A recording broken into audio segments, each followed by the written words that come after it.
Hi Thorsten. Hi Jan. Schön, dich hier zu haben im Podcast beim Service Summit in Hamburg. Thorsten Frühling, Leiter Kundenservice bei Havesco. Erzähl mal, was hat dich zu Havesco gebracht? Du bist eine ganze Weile schon bei Havesco. Was macht Havesco für alle, die es noch nicht kennen? Und was ist deine Rolle dort? Ja, also erstmal mit Havesco angefangen. Havesco ist Weinversandhändler. Wir ordnen uns im E-Commerce ein, weil maßgeblich wir im E-Commerce tätig sind.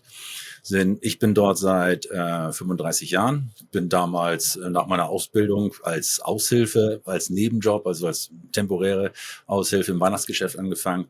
Und das war von Anfang an eine Kultur und der Geschäftsinhalt, das Produkt Wein hat mich so fasziniert, dass ich das Glück hatte, eben dabei bleiben zu dürfen und auch mich dort in der Firma entwickeln durfte, so dass ich heute eben als Leiter Customer Service eine Position erreicht habe, von der ich damals nicht ausgegangen bin. Ja, und 35 Jahre, da ist eine ganze Menge wahrscheinlich passiert im Kundenservice, bei Havesco selber, wahrscheinlich in deinen eigenen Erfahrungen. Ich würde da super gerne gleich reinspringen. Bevor wir das machen, schauen wir uns einmal, ich habe leider kein Glas Rotwein oder Weißwein hier, ja, aber mal gefühlt mit einem Glas Wein neben uns die Karten an. Cards Against Complexity ist ja das Thema des Podcasts. Damit starten wir immer und ich lege dir das mal hier vorne auf dem Bildschirm.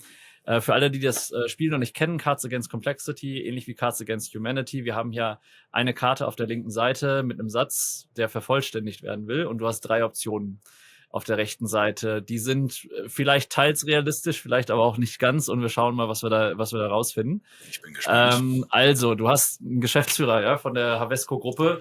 Und der möchte, dass du unbedingt nochmal die Kundenexperience für eure Kunden verbesserst. Und du schlägst folgende Dinge für euren Weinversandhandel vor. Lass uns doch, wir sind im KI-Zeitalter, ein KI-Sommelier finden, der Weine vorschlägt nach bestem Wissen und Gewissen. Oder wir versenden ab jetzt auch Käse mit unseren Weinen, weil ansonsten sind die Kunden unglücklich. Oder das dritte, wir personalisieren den Wein. Und das ist wichtig, der ist personalisiert auf deine Couchfarbe, weil wenn die Farbe von Wein und Couch passt, falls er mal umfällt, habe ich kein Problem mehr. Ja, das ist jetzt ein bisschen suggestiv, das Ganze. Ja. Natürlich ist es Launching in AI Sommelier. Ja. Für eine Empfehlung etwas Ähnliches planen wir auch gerade, tatsächlich einen Weinassistenten im Shop anzubieten, der den Kunden dort begleitet und tatsächlich auch Empfehlungen ausspricht. Einmal durch den Shop führt, mit dem Content, der dort zur Verfügung steht, Empfehlungen ausspricht, aber auch letztendlich für AGB und FAQs und so weiter zur Verfügung steht, um sich dort zu informieren. Ja. Nein, also Launching in AI Sommelier haben wir auch im Bereich der Telefonie, dass wir dort ein Voicebot aktuell im Launch haben und dort unsere ersten Erfahrungen sammeln. Sehr spannend. Also bald ist die AI als Weinkenner mit dabei. Was fehlt der AI? Ja, der AI fehlt die Expertise im Sinne von tatsächlich dem Kunden zu vermitteln, dass ein Wein auch schmeckt. Letztendlich kann er das smart machen, indem er die Kundenkaufhistorie kennt, weiß, welche Weine der Kunde getrunken hat und kann daraufhin nach dem Geschmacksprofil des Kunden auch eine neue Empfehlung aussprechen.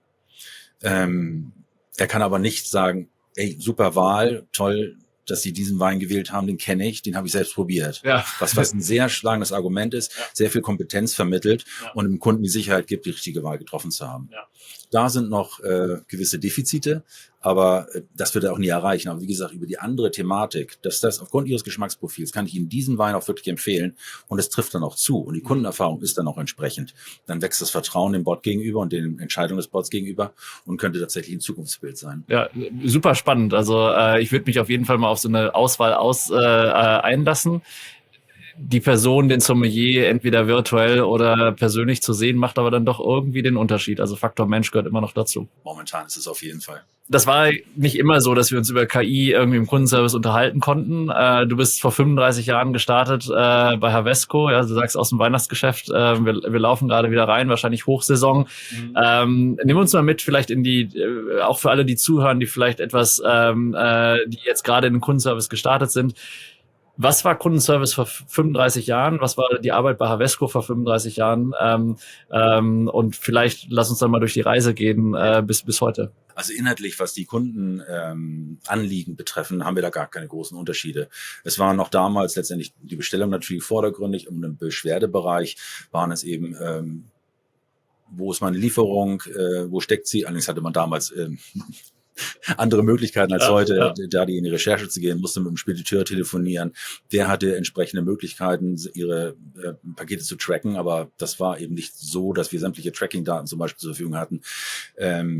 Es ist damals absolut rudimentär. Auch waren wir viel feinteiliger aufgestellt. Ja. Heute sind wir ein Customer Service. Jeder hat seine Kernaufgabe, aber wir unterscheiden nicht mehr zwischen diesen feingliedrigen Aufbauorganisationen wie damals. Wir hatten dort für das Thema Freundschaftswerbung, Kunden werben Kunden, ein eigenes Team. Wir hatten dafür ein eigenes Team. Wir hatten für jedes Thema ein eigenes Team und auch bei der Kundenservice, die Auftragsabwicklung und das Callcenter verschiedene Abteilungen. Ja. Insofern, das ist alles zusammengewachsen. Wir arbeiten sehr viel im Multiskill-Bereich und versuchen dort auch entsprechend Synergien zu schaffen. Einerseits, um die Mitarbeiter auch interessantere Jobs zu machen, die Monotonie daraus zu nehmen.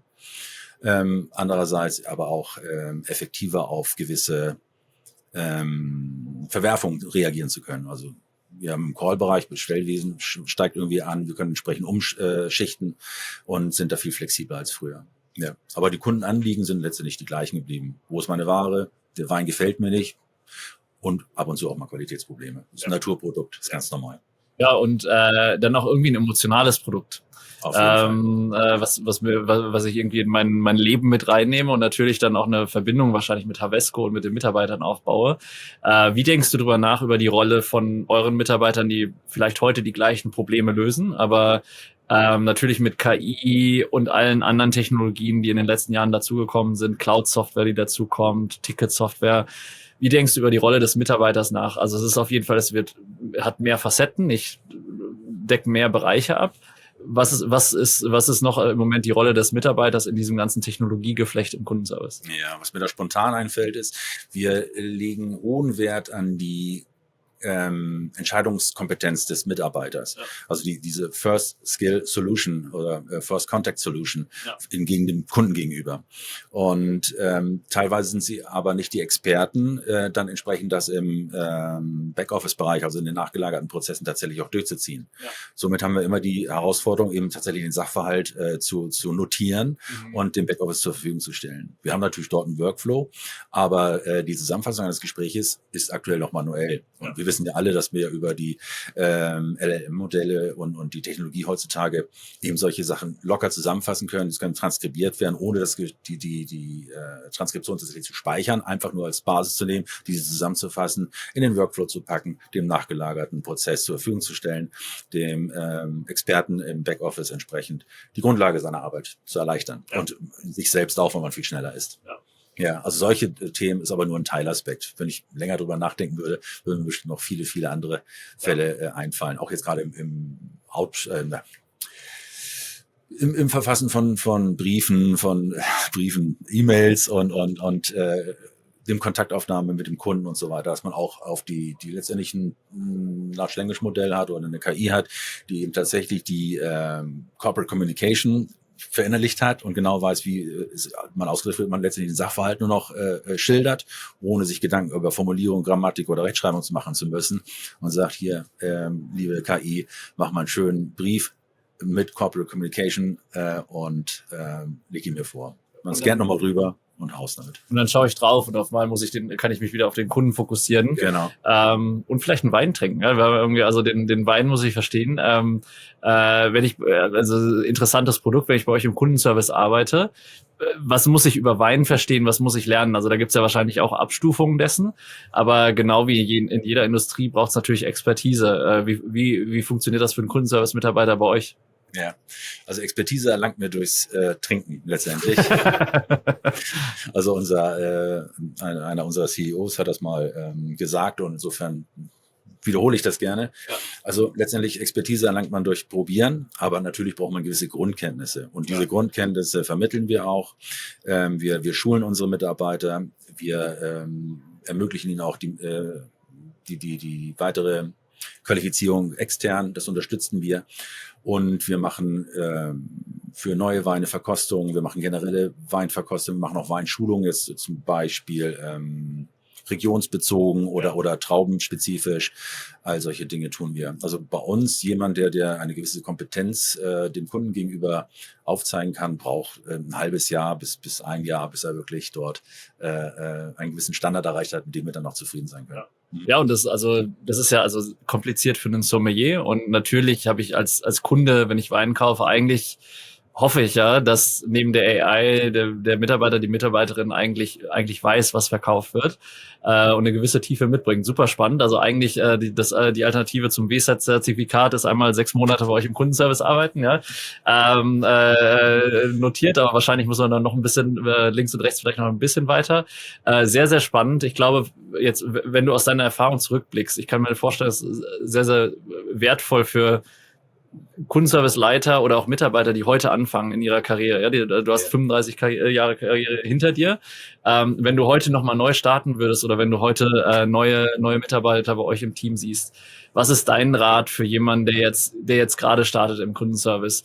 Was sollte ich machen, wenn ich in den ersten 1-2 Jahren in einer neuen Rolle bin? Worauf muss ich achten, damit ich schnell und auch gut erfolgreich in der aktuellen Kundenservice-Welt sein kann? Das ist eine schwere Frage. Ja. Also letztendlich es ist ganz wichtig, den Kunden letztendlich im Fokus zu haben. Wurde gerade eben auch wieder in einem anderen Vortrag erwähnt, von dem der Kunde ist der unsere Gehälter zahlt, von dem wir letztendlich leben. Letztendlich ist das ganz alte Tugenden. Das ist eben wirklich zu hören, was der Kunde möchte, Fleiß, das eben tatsächlich auch aufzunehmen und möglichst auch die entsprechenden Mut zu haben, eben Prozesse anzupassen oder dafür beizutragen, Prozesse anzupassen, damit die Kundenzentrierung eben tatsächlich auch immer wieder erfolgt und man den Kunden begeistert. Ja. Kundenbegeisterung ist eine der Schlüsselworte überhaupt. Und jeder ist darauf aufgefordert, das unternehmerische Denken aufzubringen, diese Kundenfokussierung tatsächlich voranzutreiben. Ja. Ja. Und dann wird das auch gesehen und man hat entsprechenden Erfolg, weil gute Leute, gerade heutzutage bei dem demografischen Wandel, werden gehalten, werden gefördert und dann ist auch ein Karriereschritt möglich, klar. Ja, super spannend. Und das ist also am Ende das Auseinandersetzen mit dem Kunden. Das ist ja beim Wein vielleicht noch möglich. Also ich kann das da mit irgendwie Freuden machen. Vielleicht muss ich aber auch noch irgendwie 2, 3 Dinge lernen in den ersten 6 Monaten. Dann habe ich die Chance, durch Trinken mehr zu lernen, aber auch natürlich durch den täglichen Kundenkontakt. Und am Ende sagst du... Also, Trinken möchte ich relativieren. Also, wenn wir Weinproben haben, machen wir das, also Degustation, Tasting und da stehen auch Spucknäpfe etc. Der Alkoholkonsum ist relativ gering und es geht dabei tatsächlich um das Erlangen der Expertise. Und die Expertise, die lerne ich natürlich im Kundenservice mit der Arbeit am Kunden, am Produkt bei euch.